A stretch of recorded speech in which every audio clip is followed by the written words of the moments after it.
Good morning everybody. Today we are going to see about fiscal policy and economic stability. And we know the fact that government of all the nations take efforts to attain rapid economic development through achieving price stability, economic stability and by maintaining full employment. So achieving rapid economic development is the main aim of every government, whether it's a developed nation or underdeveloped nation, that will be the main aim. But achieving development, it's not an easy job for the government, because if you see the underdeveloped nations or the developing nations, they suffer from chronic poverty, chronic unemployment, chronic backwardness and glaring inequalities of income and wealth. So in this situation, achieving quickly the development will not be the possible one. It will not be an easy one for the government, and it has to perform various functions. And if you see the functions of the government, earlier we referred our state as a police state, where government was taking care of the people from internal aggression and from the external threat and so on. So they spent on maintaining law and order, police security, defense securities and so on. But now the government, we are referring our government as a welfare state, where it has to take care of the people from cradle to coffin. So because of that, it has to perform a lot of functions. And if you see the functions of government, it is of many, like it has to maintain law and order, it has to provide public goods, like the goods which are needed for the public, like basic infrastructural facilities, and it should take effort to reduce the inequalities.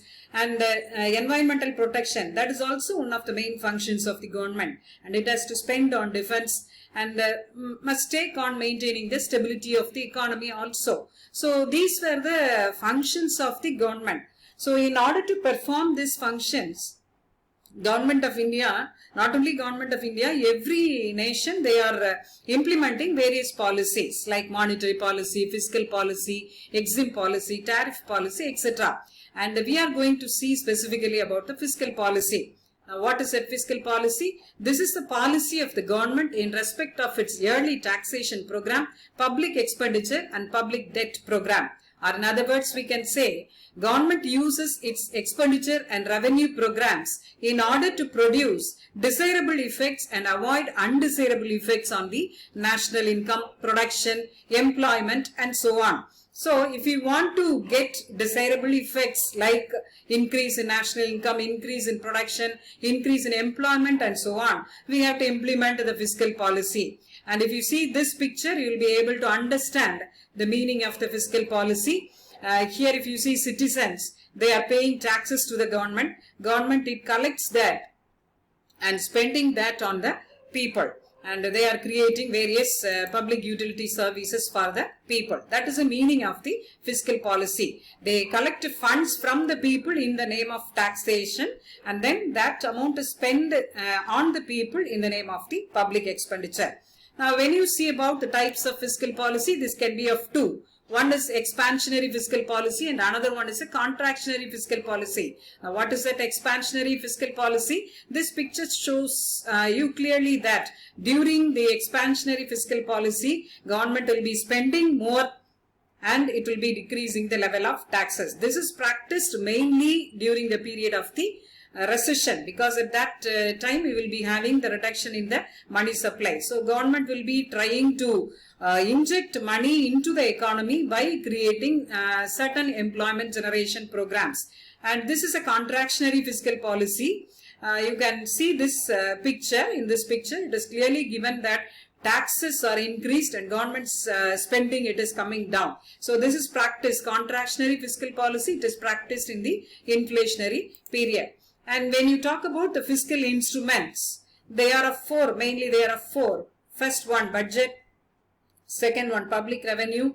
Third one, public expenditure. And fourth one, public debt. Now what is a budget? It is a financial statement of the government. Revenue and expenditure will be dealt in that budget. And usually we have three types of budget, like surplus budget, deficit budget and balanced budget. Surplus budget means surplus will be, or revenue, public revenue will be higher than the public expenditure.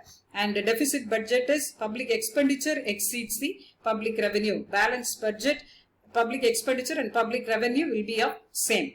Now, the second tool or the second instrument is public revenue. What is it, public revenue? It is telling about the revenue or income of the government. It can be of in two ways. One is the tax revenue and another one is a non-tax revenue. Tax revenue, if you see, it is a compulsory payment by all the citizens.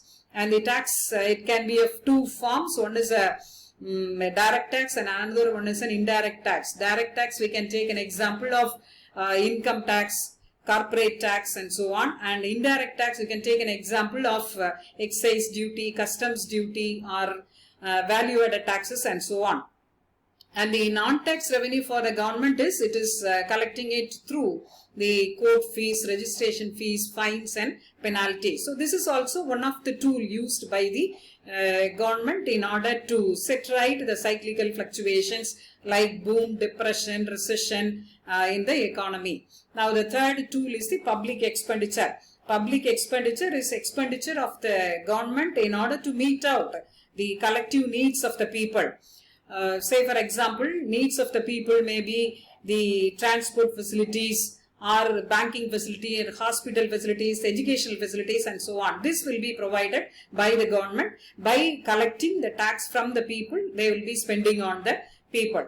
Then the fourth tool is the public debt. What is it, public debt? This is related to the borrowings of the government. So government can borrow from two sources like internal borrowings and external borrowings. And internal borrowings, it can borrow from the public or from the Reserve Bank of India. External borrowings, it can do it through the through borrowing from the international financial institutions like IMF, World Bank, or it can use the foreign investment also. So these are the various fiscal instruments used by the government during inflation and during depression in order to set right the cyclical fluctuation. Say for example, if you talk about the inflationary period, they will be following a surplus budget and public revenue will be higher, taxation will be higher and public expenditure will be less, public debt will also be more. And if you talk about the recession period, budget, they will be following a deficit budget and tax level will be reduced, public expenditure will be higher and public debt will also be reduced. So through using these tools, they will try to set right the problems of the fluctuations in the economy. Now when you move on to see about the objectives of fiscal policy, first objective is mobilization of resources and the second objective is reallocation of resources and the third objective is balanced regional growth and the fourth one is a social justice, fifth one employment creation and the sixth one economic stability. And first we will see about the mobilization of resources. Now resources, it can be natural resources or it can be financial resources. Now when we talk about natural resources, we know the fact that underdeveloped countries, they are not facing the problem of paucity of resources, but their problem is misutilization, underutilization or unutilization of the resources. So they have to, government has to take care on that. And then financial resources. For undertaking any public utility services, government is in need of money that it can raise through taxation, public borrowings and the deficit financing. And the second one, reallocation of resources. The title itself says gives a clear meaning that it's not, resources are not allocated properly. That's why we are using a word reallocation of resources. So there must be rational allocation of the scarce resources. What is it? How we will be able to have rational allocation? The resources that is going to the non-essential goods industries, that has to be diverted to the essential goods industries. And resources, if it is spent more on consumer goods industries, that should be spent on the capital goods industries. Then the next objective is attaining balanced regional growth. So balanced growth, that is very important. But nowadays, if you see, we have lopsided growth only. There are a lot of difference between the urban growth and the rural growth, from the agricultural growth and from the industrial growth, consumption goods industrial growth and the capital goods industrial growth. When you compare that, urban growth is higher than the rural growth, industrial sector growth is higher than the agricultural sector growth, and not only that, the regional growth, northern region, southern region, eastern region. So if you see this regional growth also, it's not an uniform one. One region having good development, other one it is badly affected. So on that also, government should take care. It can spend public expenditure. That tool can be done mostly on the underdeveloped regions. And the next objective is social justice.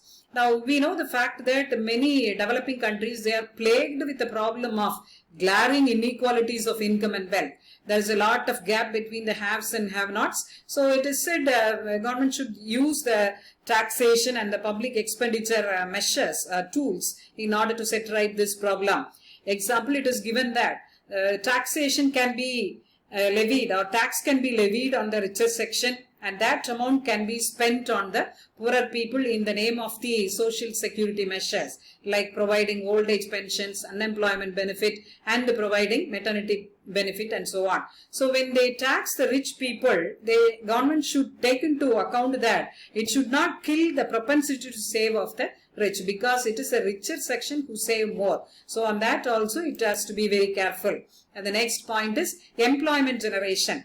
Now we know the fact that unemployment problem is a very chronic problem in every economy.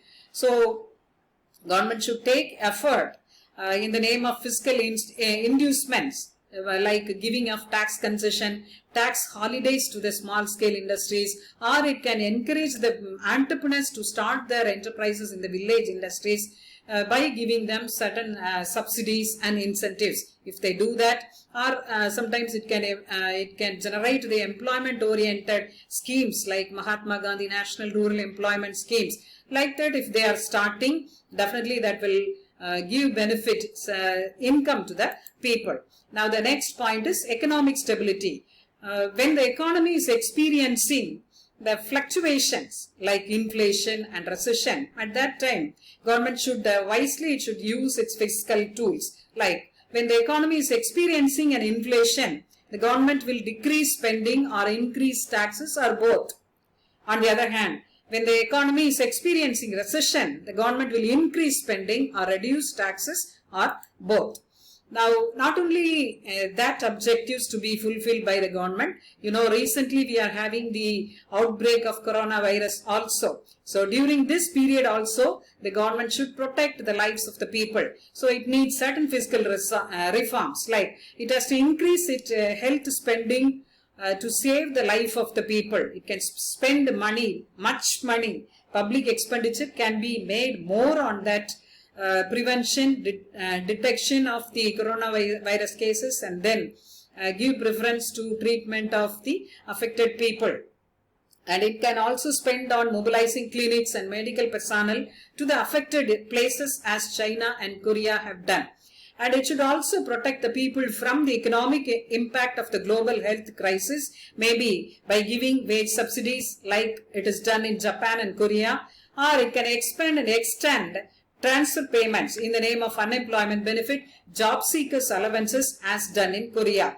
And it can also provide tax relief for the taxpayers. So during the emergency situations like this also, fiscal tools, it can be of a helpful one. So if every government, if it is using its fiscal tools like budget, public revenue, public expenditure, public debt in a wise way, we will definitely be able to attain growth without much difficulty. Now this is the end of the class today. Tomorrow we will meet. Thank you.